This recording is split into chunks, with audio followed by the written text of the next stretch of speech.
యాకోబు ఒక రోజు తన ఇంటిని వదిలి దూర ప్రాంతానికి ప్రయాణం చేశాడు.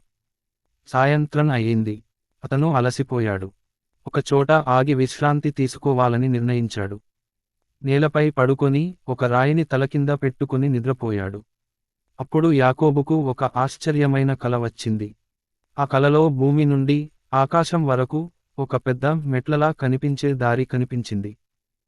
దేవదూతలు ఆ మెట్లపై దిగుతూ కనిపించారు. ఆ సమయంలో దేవుడు యాకోబుతో మాట్లాడాడు. దేవుడు ఇలా అన్నాడు, నేను నీతో ఉంటాను, నిన్ను కాపాడుతాను, నిన్ను తిరిగి నీ దేశానికి తీసుకొస్తాను, నేను చెప్పిన మాటలను తప్పకుండా నెరవేర్చుతాను.